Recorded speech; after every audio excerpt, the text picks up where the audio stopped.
Сәлеметсіздер ме? Бүгінгі айтатын тақырыбымыз омыртқа арасындағы грижа жайында. Омыртқа арасындағы грижа, яғни грижа дегеніміз бұл мына екі омыртқаның арасында, омыртқа бел омыртқасы деп есептейтін болсақ, оның арасында мына бір шеміршек орналасады. Және мына жерде жұлын кететін өзекпен. Осы жұлындардан мынандай тармақтар шығады, нерв тармақтары. Бұл нерв тармақтары арнайы бір ағзаларға барып нервтендіреді, яғни солардың қызметтерін реттеп отырады. Грижа кезінде, мысалы мынандай жағдайда да, бел омыртқасының екі омыртқаның арасында мына шеміршек қысылады да. Мына жерлерде барлық жерінде бәрі омыртқаны ұстап тұратын бұлшықет болады. Осы бұлшықеттердің ішінде орналасады. Грижа пайда болған кезде мына осындай шеміршектен осындай шығыңқы пайда болады. Осы шығыңқының әсерінен нерв, яғни жүйке жүйесі қысылады, не болмаса сығылады, не болмаса басады, мыжады не дейді. Дәл сондай жағдайда осы нервтің әсерінен ауру сезім пайда болады. Не болмаса ауру сезім болмаса басқа органдардың қызметтері бұзыла бастайды. Мысалы, айтатын болсақ, мына жағдайда нерв, яғни омыртқа арасындағы нерв осылай қысылады тағын, осы орналасқан өзекте орналасқан нервті, яғни жұлынды қысып отыр. Яғни бұл егер жұлынды қысатын болса, ол жағдайда төменгі жақ, яғни белден төменге қарай істемей қалу қаупі де жоғары болады, егер жұлынды қысатын болса. Ал жай ғана бір жаңағыдай нервтің ұшын ғана, яғни бір тармағын ғана қысатын болса, ондай жағдайда белгілі бір ағзаның қызметі не болмаса функциясы бұзылады деген сөз. Ал енді неден пайда болады дейді грижа? Грижа пайда болу себептері өте көп. Оны айта берсек көпке созылуы мүмкін, сондықтан қысқа айта салайын. Қазіргі уақытта міне осындай жағдайлар көп кездеседі. Мысалы, қазір заманда барлығы осы компьютердің алдында, яғни ноутбуктың алдында көп отырады. Не болмаса осындай жұмыстары осындай отырықшы, яғни көп қозғалмайды. Соның нәтижесінде, көп қозғалмау нәтижесінде бұлшықеттер көп жұмыс жасамайды. Көп жұмыс жасамағаннан кейін жерде қан дұрыс айналмайды. Соның нәтижесінде жаңа жерде қан айналмағаннан кейін ол жерде зат алмасу процесі дұрыс жүрмегендіктен сол жерде шеміршектің өзінен өзі жемірілуі басталады. Соның нәтижесінде осындай грижалар пайда болуы мүмкін. Және тағы да оқыс қозғалыстар. Мысалы, ауыр нәрсе көтерген кезде көп адам дұрыс көтермейді ауыр нәрсені. Мысалы, көтерген кезде дұрыс көтеру, қалай дұрыс көтеру керек? Аяқты бөгіп, былай ақ аяқты бөгіп, белді бүкпестен осылай көтеру керек. Егер сіз былай көтеретін болсаңыз, қандай жағдайда болады омыртқа? Омыртқа жаңағы артқы жағы, шеміршек шығатын жағы, өзек өтетін жер. Сіздер мына жақтағы басасыздар, мына жақтар жаңағы бос жаққа қарай шеміршек ығысады тағын, осы жерден жаңағы бүкпей болып, мына қарай топпақ болып шығады. Соның нәтижесінде осы жерде грижа пайда болады мына жерден. Осындай болмас үшін, осылай мына ауыр нәрсені көтерген кезде, яғни нагрузканы не дейді? Ауыр нәрсені көтерген кезде осындай дұрыстап көтеру керек, яғни көтеру техникасын білу керек. Сол кезде омыртқа ешқандай нагрузка түспейді, бәріне бірдей нагрузка, яғни бірдей қысым түседі. Соның нәтижесінде ешқандай грижа пайда болмайды. Сосын тағы бір себебі ол суықтан да. Көп адам ыстық суықтан, яғни бірден терлеп тұрып, яғни мұздай нәрсе суықтан болады. Тағы бір себеп ол суық тигеннен бұлшықеттердің қақсауы, соның нәтижесінде бұлшықеттер тырысып қалады, омыртқаны ұстап тұратын бұлшықеттер болады. Сол қандай да бір бұлшықет қысылған кезде, спазм болып қалған кезде, осы омыртқа арасындағы грижа осы спазм нәтижесінде шығып кетеді. Яғни не болмаса жаңағы ауыр нәрсенің бірден дұрыс емес көтерген кезде осындай грижа пайда болады. Грижа пайда болғаннан кейін әр ағзада омыртқа жотасы болса, мына омыртқа жотасында әр ағзаның нервтендіретін, яғни әр ағзаға баратын нерв тармақтары болады. Мысалы, артқа омыртқадан таралатын ол асқазан ішек жолдарынан нервтендіреді, яғни асқазан ішек жолдарының қызметін қалпына келтіретін нервтер тармақтары барады. Не болмаса бауырға, ішектерге, тоқ ішектерге, сол сияқты ішкі органдарға осы нерв тармақтары бар, артқы омыртқа жақтан. Бел омыртқасын келетін болсақ, бел омыртқасынан мына аяққа таралатын нерв тармақтары осы жерден бөлінеді. Мына мысалы үшін мына жерде бірінші омыртқа болса, мына екінші омыртқа, 3, 4, 5 омыртқа. Бел омыртқасы 5 болатын болса, осы жерден таралатын нервтер мына ішек аймақтарына, яғни ішек жолдарына, яғни жыныс мүшелеріне, сол аймақты сол төңіректе орналасқан органдарға нервтендіреді. Осы жерде орналасқан мысалы үшін жыныс мүшелеріне баратын нервтер төңірегіне қысылған болса, мына жерде, вот сол кезде жаңағы сол органның қызметі бұзылады. Яғни ол жерде бедеулікке алып келуі мүмкін, не болмаса жаңағы әйел кісілерде жаңағы жүкті бола алмау себептері дегенде осы грижаның әсерінен болуы мүмкін. Асқы ортау жүйесіне байланысты мысалы жоғарыдағы кеуде омыртқасының арасында орналасатын болса грижа, сол жерде орналасқан нервтерді қысатын болса, асқазан ішек жолдарда, асқазан ішек жолдарының қызметі бұзылу себепкері осы грижа болуы мүмкін. Өйткені осы жерде орналасқан нерв тармақтарын қысады тағы грижа, осылай нерв тармағын қысады, соның нәтижесінде осы жерде қызмет бұзылады. Яғни осы нерв баратын асқазан болса, асқазанның қызметі бұзылады. Яғни асқазанның бұлшықеттерінің функциясы бұзылады, соның нәтижесінде астың дұрыс қорытылмау пайда болады. Ал ішектерге баратын нерв болатын болса, мысалы ішектерге баратын тармақ қысылатын болса, мына жер мысалы, ол кезде ішектерде тамақтардың қанша тамақ жесеңіз де, бірақ дұрыс қорытылмайды, ағзаға сіңбейді. Қандай құнарлы тамақ жесеңіз де, ол жерде дұрыс сорлы, яғни сіңіру процесі дұрыс жүрмесе, значит адамға ол қанша тамақ жесе де ол семірмейді деген сөз.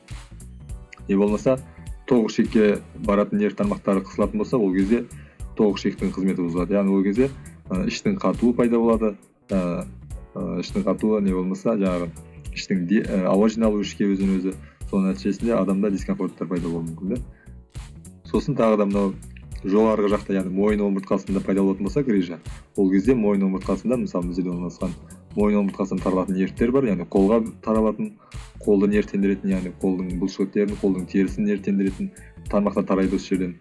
Егер осы жерде орналасқан грижа пайда болатын болса, ол кезде қолыңыздың ұюы, не болмаса қолдың, яғни жоғарыға көтерілмеуі, қол тез шаршағыштық, қолдың қалтырауы, сол сияқты белгілер пайда беруі мүмкін, егер мойын омыртқасында. Және де егер ол жоғары қарай көтеретін болса, мысалы басқа қарай жақын жерде орналасқан болса грижа, ол кезде бастың ауруына себеп болуы мүмкін.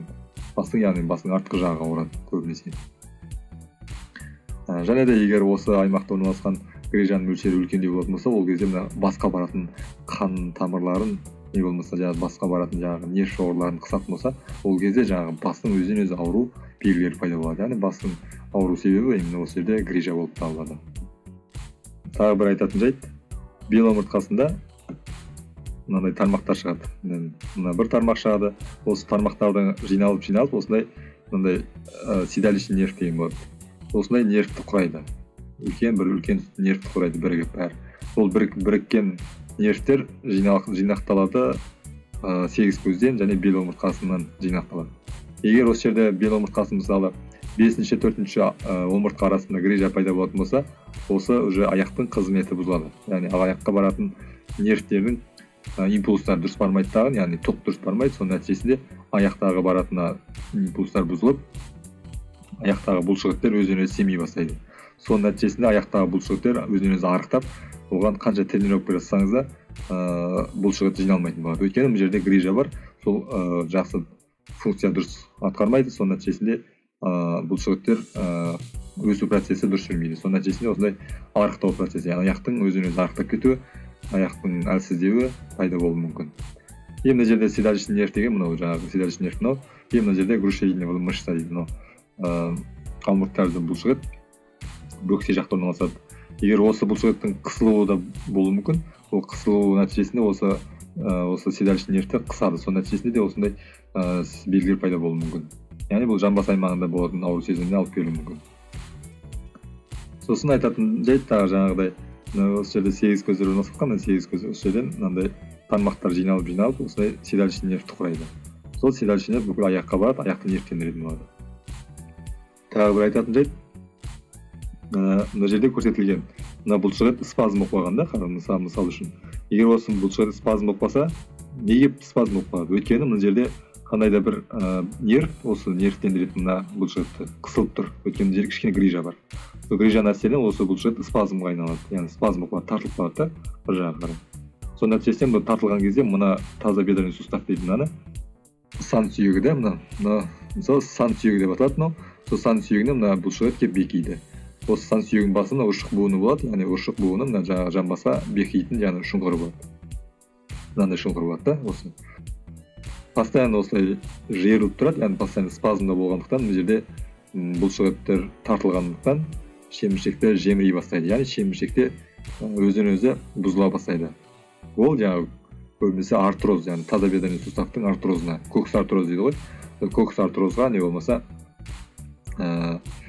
артритке алып келуі мүмкін. Яғни бұл постоянный нагрузка да, мына жерде постоянно тартылып тұрады бұлшықет, өйткені бұлшықет постоянно тартылып тұрады, өйткені жерде грижа бар. Бұл грижаны қашан емдемегенше, қашан ол грижа тартылмағанша бұл бұлшықет тартылып тұра береді осылай. Сол тартылып тұра берген нәтижесінде бұл жерде ұршық буыны да ары қарай жемірлей береді деген, ары қарай артроз дами береді. Сондықтан бұл жерде грижа пайда болған кезде грижа нәрседен артроз пайда болуы әбден мүмкін аяқтарда. Мына жерде жаңағы седалищный нервтің топографиясы көрсетілген де, қалай орналасады, қалай келеді, қай жерлер нервтендіреді. Бүкіл аяқ аймағын нервтендіреді, аяқтың саусақтың ұшына дейін. Мына шығатын жері жаңа көрсеткендей, осы жерде грушевидный мышца дедік, жаңағыдай алмұрт тәрізді бұлшықет. Егер оны қысатын болса, не болмаса жаңағы грижа әсерінен қандай да бір тармағы қысылатын болса, уже функциясы бұзылады. Функциясы бұзылғаннан кейін жерде орналасқан бұлшықеттер, нервтендіретін бұлшықеттердің барлығы семи бастайды, яғни қызметі бұзылады олардың. Дұрыс корректті заттар бармайды. Сол жерде орналасқан қан тамырларының қабырғаларына баратын нерв тармақтары дұрыс функциясын атқармайды. Сол нәтижесінде зат алмасу процесі бұзылады. Бұзылғаннан кейін уже мына жерде қан айналымы дұрыс болмағандықтан аяқтың бұлшықеттері семи бастайды, яғни арықтай бастайды. Қаншама тренировка жасайсыз, тренировка жасағаннан кейін қайтадан қалпына келеді. Ол қайтадан тренировканы жасамағаннан кейін қайтадан бұлшықеттер семи бастайды, қайтадан семіп кетуі мүмкін. Сондықтан осы грижаны бірінші емдеместен мына жерде ешқандай нәтиже болмайды. Мысалы мына жерде механизм көрсетілген да. Мысалы мына грижа пайда болды мына жерде. Грижа пайда болғаннан кейін нервтің тітіркенуі пайда болды, раздражение жазып тұр мына жерде. Сосын тітіргеннен кейін, нерв тітіргеннен кейін оның функциясы бұзылды. Функциясы бұзылғаннан кейін ол нервтендіретін аймақтағы бұлшықетке барады да, ол бұлшықет қызметі бұзылады, яғни оны спазм болып қалады, бірден қысылып немесе тартылып қалады. Сол бұлшықеттердің арасынан өткен нервтер, сары нерв, қысылады ол нервтер. Одан кейін ары қарай тағы қысылғаннан кейін ауру сезім береді. Ауру сезім бергеннен кейін ол ауру сезім аяққа мысалы жаңағы бөксе бұлшықеттеріндегі ауру сезім таралуы мүмкін, осы жерден бастап санға қарай, және төмен қарай аяқталуы мүмкін, төмен қарай. Сол бір бұлшықеттен бір грижа әсерінен мысалы мына жерде орналасса бүкіл осылай таралады былай қарай ауру сезімі. Мына грижаны алып тастамағанша бұл механизм орнына келмейді. Яғни осы грижа қалай орнына келеді, яғни сорылады артқа қарай. Сол кезде барлық функция өз қалпына келеді, яғни барлық қабыну процестері өз-өзінен жойылады. Грижаның енді алдын алу ол міндетті түрде жаңағы зиян келтіретін омыртқаға әдеттерден аулақ болу керек. Яғни ол жаңағыдай бір орында көп отырмауға тырысу керек, қозғалу керек. Міндетті түрде жаңағы спортпен айналысу керек, гимнастика күнде жасау керек, таңертең міндетті түрде тұрған кезде бүкіл бұлшықеттерді жұмыс жасататындай гимнастикамен айналысу керек та. Сол кезде ешқандай осындай омыртқаның ауруларына жолықпайсыздар.